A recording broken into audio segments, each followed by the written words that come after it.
आणि हल्ली सगळ्या बिल्डिंग्स एवढ्या उंच असतात की मी असं वाचलं की आपली जी फायर ब्रिगेड सिस्टीम आहे ती पोचूच शकत नाही वरच्या फ्लोअरपर्यंत. बरं.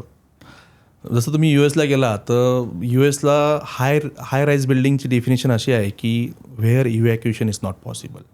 म्हणजे US गव्हर्नमेंटच सांगते की तुम्ही जेवढं वरती जाताय ठीक आहे तुम्ही वर जा, पण तिथं इव्हॅक्युएशन पॉसिबल नाही आहे. मग तिथं काय करायचं?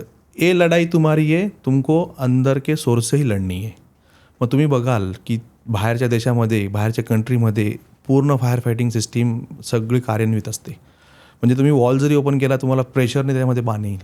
एमर्जन्सीमध्ये प्रत्येक लॉबीमध्ये एक्स्टिंग्विश असतात. प्रत्येक बाहेर तुम्ही इव्हॅक्युएट करताना तुम्हाला फायर डोअर्स असतात. एक फायर स्टेअरकेस वेगळे असते. पण आपल्या इंडियामध्ये हाय राईज बिल्डिंग तर बांधतो आपण, पण हाय राईज बिल्डिंग बांधताना आपण काळजी बिल्डर घेतो.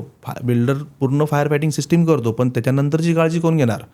कमिटी मेंबरची काळजी की ती सिस्टीम दिलेली आहे बिल्डरनी त्याला आपण मेंटेन केलं आहे की नाही. जसं मी तुम्हाला सांगितलं की गाडी घ्या तुम्ही सुंदर 50 लाख रुपये खर्च करा, ठेवा तिला 4 महिने घरी.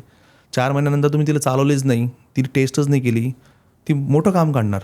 Same happen with the fire system. सिस्टीमला हे फार सेकंडरी महत्त्व दिलं जातं. फर्स्ट प्रायमरी महत्त्व फायर सिस्टीमला दिलंच जात नाही. ते फायर सिस्टीमला तुम्ही मेंटेनन्सच करत नाही.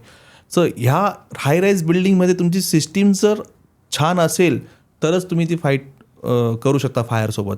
अदरवाईज तुम्हाला रिफ्यूज एरियामध्ये जाऊन फक्त फायर ब्रिगेडला कॉल करून थांबणं आहे. मग त्या प्रकारची ट्रेनिंग आपण आपल्या लोकांना दिली पाहिजे. आपल्या म्हणजे शाळेमध्ये पण आता आम्ही ॲज अ फायर फायटर म्हणजे माझा जो बिझनेस आहे फायर फायटिंग, तर आम्ही स्कूलमध्ये हे ट्रेनिंग्स फ्री ऑफ कॉस्ट करतो. म्हणजे काय होतं की 7वी-8वीच्या मुलांना हे नॉलेज, ते खूप हुशार असतात मुलं, हे लवकर ग्रास्प करतात. तर मग आम्ही ते एक सेशन चालू केलं की पूर्ण भारतामध्ये FSI जे आहे fire safety association of India, तर एक आम्ही मोहीम चालू केली की प्रत्येक शाळेत जाऊन आम्ही ही ट्रेनिंग फ्री ऑफ कॉस्ट करतो आहे. म्हणजे फ्युचरमध्ये कोणाला जाऊन त्याची गरज पडली तर बॅक ऑफ द माइंड त्याचं नॉलेज असेल आणि तो इव्हॅक्युएट करू शकेल. मग तुम्ही सांगा ना आपल्या प्रेक्षकांसाठी की काय ट्रेनिंग देता, म्हणजे त्यांनी काय केलं पाहिजे? बेसिकली आग लागल्यानंतर काय केलं पाहिजे? आग म्हणजे काय ते सगळ्यात प्रामुख्याने समजून घ्यायला पाहिजे की आग म्हणजे तुमचा एक ट्रायंगल आहे. त्याच्यानं आपल्याला घाबरायची काहीच गरज नाही आहे. आणि आपण आपले पेशन्स तिथं लॉस होतात, पॅनिकनेस वाढतो, तो नको व्हायला. कारण की आग तुम्हाला येऊन लगेच खाणार नाही आहे. तुम्ही पॅनिक झाल्यानंतर तुम्ही स्मोक इन्हेलेशन केल्यामुळे तुम्ही तिथे बेशुद्ध पडाल आणि आग तुम्हाला आरामात खाईल. म्हणजे तुम्ही जर रेकॉर्ड काढला तर 10 ते 12% बर्न इंजुरी अशा प्रकारे त्यांची डेथ होते आणि जास्त स्मोक इन्हेलेशनमुळेच होतं. तर सर्वात महत्त्वाचं जेव्हा आग लागली तर आपण ट्रेनिंगमध्ये तेच कव्हर करतो टॉपिक की फायर एक्स्टिंग्विशर कसा ऑपरेट करायचा आहे. जसं फायर एक्स्टिंग्विशरला सिम्पल मेथड असते की लोक फायर एक्स्टिंग्विशर घेतात पण त्यांना माहीत नाही तो कसा ऑपरेट करायचा आहे. तर सील ब्रेक करायचं आहे, पुल द पिन करायची, पास मेथड म्हणतो त्याला. P for pull, A for aim, S for squeeze आणि S फॉर स्वीप, PASS. मग आपण तो एक्स्टिंग्विशर त्या पद्धतीने त्या आगीवर वापरायला पाहिजे. सेकंड, दुसरी महत्त्वाची गोष्ट की आपली फॅमिली सुरक्षित आहे का नाही त्यांचा आपण सगळ्यांना विचार करून त्यांना इव्हॅक्युएट करायला पाहिजे. ओला रुमाल करून बांधूनच इव्हॅक्युएट करायला पाहिजे.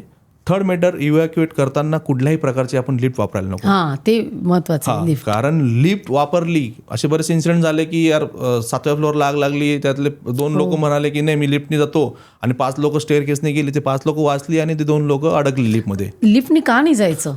सगळ्यात महत्त्वाचं म्हणजे जेव्हा आग लागते सगळ्यात पहिले फायर ब्रिगेडवाले इलेक्ट्रिसिटी कट करतात, कारण की ते आग अजून स्प्रेड होऊ नये म्हणून. आणि इलेक्ट्रिसिटी कट होते त्या केसमध्ये. त्यामुळे लिफ्टमध्ये तुम्ही ऑब्स्ट्रक्ट जर झालात तर सगळा स्मोक लिफ्टमध्ये जाईल आणि तिथं तुम्ही गुदमरून तुमचा दुर्दैवी मृत्यू होऊ शकतो. तर सर्वात महत्त्वाचं आहे की तुम्ही फायर स्टेअरकेस का दिली जाते? त्यासाठीच दिली जाते की त्याला फायर डोर्स असतात. ती आग 2 तास त्याला रेटिंग असते, 2 तास ती आग तिकडं पास होत नाही, त्याच्यातून स्मोक पास होत नाही, म्हणून त्या प्रकारचे फायर डोअर आपण बनवतो आणि त्या प्रकारे आपण इव्हॅक्युएट करतो. आणि इव्हॅक्युएट करताना एक काळजी असं घ्यायला पाहिजे की स्मोक असतो हा लाईट असतो बाकी एअरपेक्षा, म्हणजे तो आय लेवलला असतो. म्हणून तुम्ही इव्हॅक्युएट करताना क्राउलिंग, जसं लहान बाळ जसं रांगतं तर क्राउलिंग करत करत तुम्ही इव्हॅक्युएट करायला पाहिजे. आणि एक सेफेस्ट असेंब्ली पॉईंटला रांगत रांगत सरपटत जायचं, जमिनीपासून जवळून असं जायचं. एक्झॅक्टली तसं नाही. आपलं 2 कळलं, पण म्हणजे नेहमीसारखं असं घाईघाईने धावत किंवा असं नाही जायचं उतरत. त्याच्याने काय होईल की तुमची जी व्हिजिबिलिटी आहे ती मेंटेन राहील, कारण की स्मोक लेवल आपल्या आय लेवलला असते. तुम्ही क्राउलिंग केल्याने तुम्हाला व्हिजिबिलिटी पण भेटेल. हे फार महत्त्वाचं आहे. मला वाटतं की आग लागल्यावर आपण नॉर्मल पळत जातो तसं नाही करायचं, तर आपल्या पायांवर हे करत. अर्ध्या हाईटला जायचं अर्ध्या हाईटला जातात आणि आपण बघायचं की आपण खाली समजा आग लागली 5व्या फ्लोअरवर, मी तर 6व्या फ्लोअरवर असतो, तर त्या काळात काय, तर आपला रेफ्युजी एरिया जसं रूलनुसार 8व्या फ्लोअरला एक रेफ्युजी एरिया असतो, पण 7व्या फ्लोअरला रेफ्युज म्हणजे 8वा फ्लोअर नसल्यावर रेफ्युजचा काही प्रश्नच येत नाही. मग आपण सगळ्यात ओपन टू द एअर आपल्याकडे काय टेरेस आहे, पण टेरेसवर जायचं, टेरेसवर जाऊन सेफ आपण एका ठिकाणी थांबायचं, मग लेट इट बी, म्हणजे फायर ब्रिगेड जोपर्यंत येईल तोपर्यंत आपण वाट बघायची ना, आणि ते आपल्याला वाचवतील.